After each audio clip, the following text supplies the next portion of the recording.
नमस्कार दोस्तों, आप सभी का मेरे चैनल पर स्वागत है। आज मैं आप सभी के बीच एक नई कहानी लेकर आई हूँ। आइए कहानी शुरू करते हैं। एक अंधेरी सन्नाटे से भरी रात, जहाँ कोई शोर नहीं, वहीं एक अंधेरे कमरे में 4 दिए जल रहे थे और एक दूसरे के सामने अपने मन की बातें साझा कर रहे थे। अपनी बात साझा करते हुए पहले दिए ने अपना परिचय दिया कि मैं विश्वास हूँ।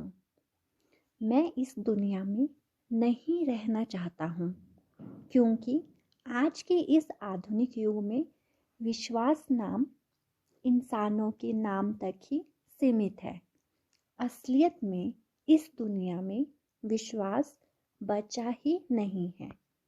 जिस पर ज़्यादा विश्वास करोगे वही आपको सबसे ज़्यादा पीड़ा देगा। इसलिए मैं अपना जीवन समाप्त करने जा रहा हूँ, यह कहकर वह बुझ जाता है।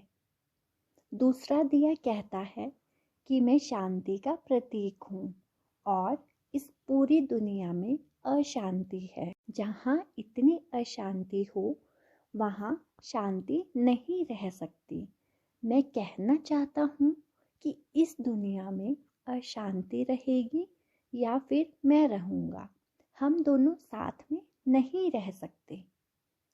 और मुझे इस बात का पता है कि अशांति हमेशा हर दिन बढ़ते जाएगी। इसलिए मैं अपने जीवन को इसी क्षण समाप्त कर रहा हूँ। यह कहकर वह दिया बुझ जाता है।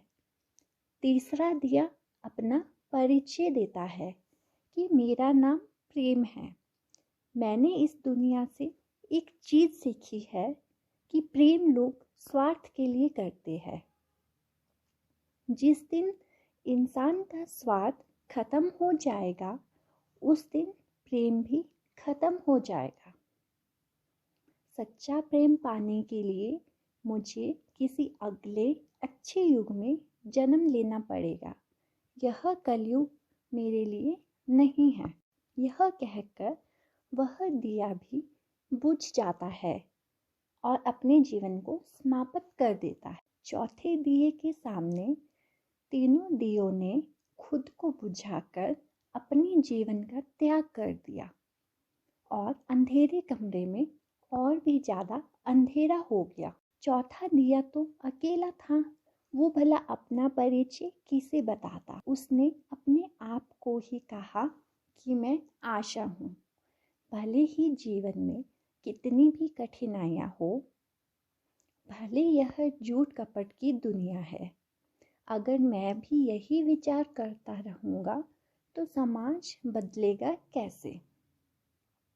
मैं आज प्रण लेता हूँ कि मैं अपने आखिरी लौ तक लड़ता रहूँगा और मैं अपना पूरा जीवन आशावादी बन कर व्यतीत करूँगा और खुद की रोशनी से दूसरों को भी प्रकाशित करता रहूँगा। इस कहानी से हमें यह सीख मिलती है कि आज के इस निराशावादी समय में निराशा या हताशा का होना स्वाभाविक है।